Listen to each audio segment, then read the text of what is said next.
the four of us went out to dinner, and there was this moment where each of them and myself were doing exactly what our characters would be doing, and the way we were interacting with it. And one was, Solon was heavily researching something, and Christopher was charming the waiter, and like it was Stephen was grumbling about something, and I was trying to get their attention so we could wait. Like, it was just one of these moments where I went, oh, this is gonna work.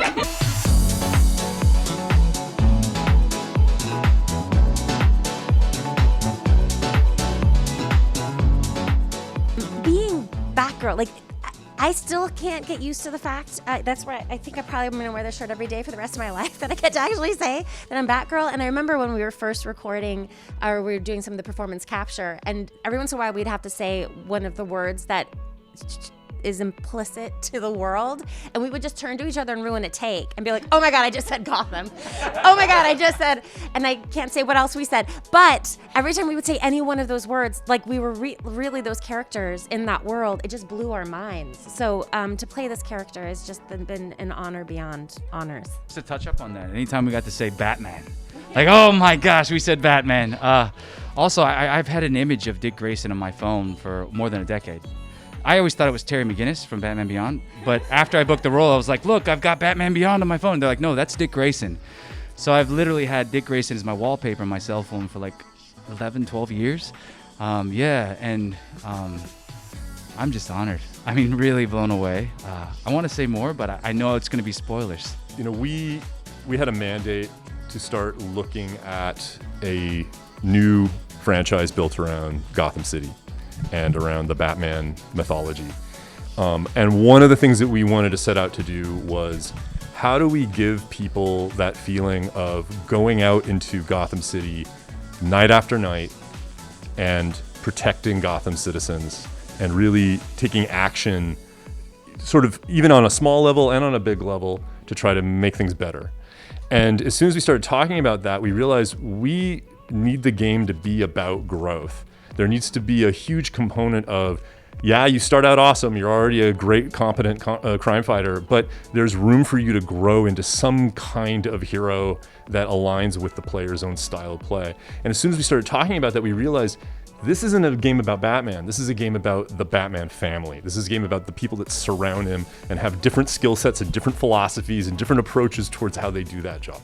Making a game with 4 characters that we wanted, not just needed to, but desperately wanted to treat equally, to give them all a fair amount of screen time, a fair amount of who and what they are, bring their opinions to life, bring their view on Gotham City to life, which is different than Batman's, right? So they each bring a really different, both narratively and in gameplay aspect to the game, and that means that every player who plays the game will find someone to love in that crew and really get to enjoy what they're doing with them.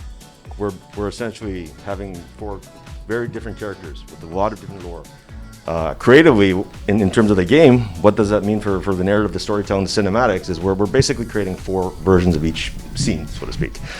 Some are very custom, some are unique. Each of the heroes has their own custom character arc, which is unique to their own character. So all this kind of things to kind of really reinforce to the player that we want everybody who plays it to be invested in who they choose, whether it be Batgirl, whether it be Nightwing, whether it be Red Hood, whether it be Robin. But at any point in the game, because we're switching around, we're bringing more visuals to the players. When they see that, they're going to be seeing this different experience versus one character versus the next, and that for us has been a very, let's say, technical challenge. And I mean, we have unique animations per character. They don't share animation sets. Every character has their own style of moving, the way everything is custom to them, both in the cinematics and in the gameplay animation. So the animation team had a lot of work to do, but also the gameplay team crafted a completely different gameplay experience per character. Well, there's a long answer and there's a short answer. I'll go with the short one. Squats. Lots and lots of squats. The most important, the juicy appeal of Nightwing is his personality. Absolutely. Yeah, his appeal. His attributes. Actually, I would say, they provided us with a lot of comic books to research, to understand Scott Snyder's Court of Owls storyline as well, to be very familiar with it, and then come in and be an empty glass and work with these professionals who are masters at what they do. Simon Peacock, we were lucky enough to work, again, Wilson, the people that guided us in such a way that it was very, very easy to fall into character. I prepared by watching him do squats. No, I've loved this character for a very, very long time. I have quite a collection of Batgirl comics to begin with, and then when we got to the shoot, we were handed even more of the more specific materials that they used to craft her and this version of her, which was the best first day of a job ever, was to be handed comic books and say, please read this for your job. This is your job, is to read comic books. It's the best thing ever. I bought a set of tonfas so that I could start learning to do the tonfas. We have phenomenal stunt people, obviously, doing like the hard stuff, but just wanting to get into the physicality of how she even moves in that regard. And the best part was, I think it was the first night, we all, the actors, the four of us, went out to dinner. And there was this moment where each of them and myself were doing exactly what our characters would be doing. And the way we were interacting with it, and one was, Solon was heavily researching something, and Christopher was charming the waiter, and and Stephen was grumbling about something, and I was trying to get their attention so we could wait. Like, it was just one of these moments where I went, oh, this is gonna work. I don't think there's much preparation to actually do. I mean, we had an advantage in the sense that we literally opened things by saying, Batman's dead. It's hard to imagine a Robin without a Batman, but I guess it's up to me to figure that out. And so that got people talking, and we knew that would be a polarizing thing to do, that there would be folks that were like, oh, that's unacceptable, you can't. But the second people saw what the consequences of that were and saw how distinct and sort of unique the characterizations were for all four of our heroes, and could already start to sense from a gameplay perspective mechanically how they would play, it got a lot of conversations started. And we weren't expecting people to instantly, grok it and jump on board with it, but what we did want them to be doing was talking about it and debating it online and doing all that stuff, because that's where the investment comes from right away. Wilson's team did such an amazing job taking our scripts. I mean, we worked with Wilson hand in hand right from the start. He was in the writing room when we were doing reviews on the scripts and everything when we were finalizing them.